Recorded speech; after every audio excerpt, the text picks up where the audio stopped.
toutes et à tous, bienvenue dans votre émission Les Minutes Pressées. J'accueille aujourd'hui un journaliste chroniqueur judiciaire à E-Média. Aliou Diouf, bonjour. Aliou Diouf, la justice défraie la chronique avec ce bras de fer qui oppose le ministre de la Justice à l'Union des magistrats du Sénégal, amenant les magistrats même à demander au chef de l'État de relever de ses fonctions M. Malick Sall.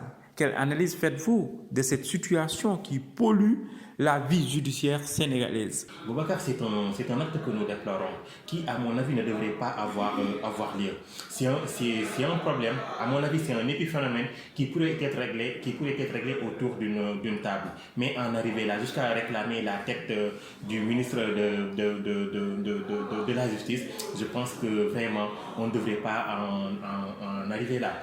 Par rapport à ce qui est à l'origine de tout cela, c'est bien sûr les propos du juge Souleymane Teliko, qui est le président de l'Union des magistrats du Sénégal, qui a soutenu que les droits de Khalifa Sall ont été bafoués lors du procès de la caisse d'avance de la mairie de Dakar. Et si on analyse vraiment de près les faits, Boubacar, il faut savoir que le juge Souleymane Teliko n'a pas dit vraiment quelque chose de nouveau sous les cieux. C'est des déclarations qui ont été déjà tenues par la Cour de justice de la CEDEAO, qui avait même condamné l'État du Sénégal à payer M. Khalifa Sall des dommages et intérêts. Donc, à mon avis, ce sont des propos qu'on ne devrait vraiment pas amplifier jusqu'à en faire un feuilleton judiciaire opposant le ministre de la Justice et les magistrats du Sénégal. Aliou Diouf, là on parle de bras de fer.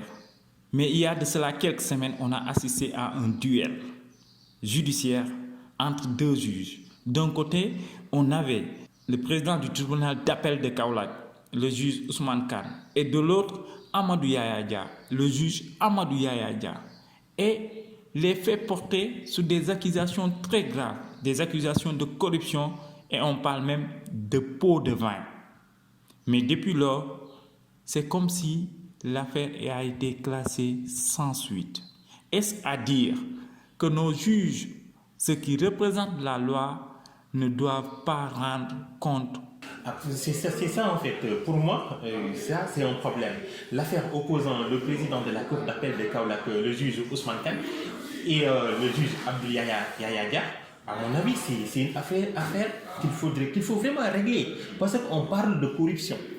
On parle de corruption dans cette affaire-là. Il y a des accusations de corruption. À mon avis, les membres du Conseil supérieur de la magistrature devraient vraiment se penser sur cette affaire-là. Parce que là, on parle de corruption dans la justice. Or, à mon avis, un juge doit être intègre. Un juge doit vraiment rendre sa décision par intime conviction, sur la base des éléments qui lui sont soumis. Mais pas récupérer des pécules, si je peux le dire ainsi, et après rendre une décision en faveur ou en défaveur d'une tierce personne. Aliou, avez-vous le sentiment que le peuple sénégalais a confiance en sa justice?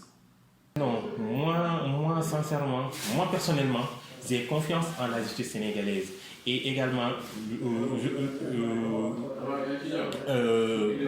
j'ai confiance en la justice sénégalaise. Pourquoi je le dis? Parce que j'assiste au procès. Bien sûr, je ne suis pas au secret des délibérations, je ne suis pas au secret des dieux. Mais je sais qu'un juge rend sa décision, comme je l'ai dit tout à l'heure, par intime conviction. Maintenant, souvent, il y a des dossiers politico-judiciaires qui souvent posent problème. Par exemple, quand la justice rend une décision en faveur d'un politicien, là, il n'y a pas de problème.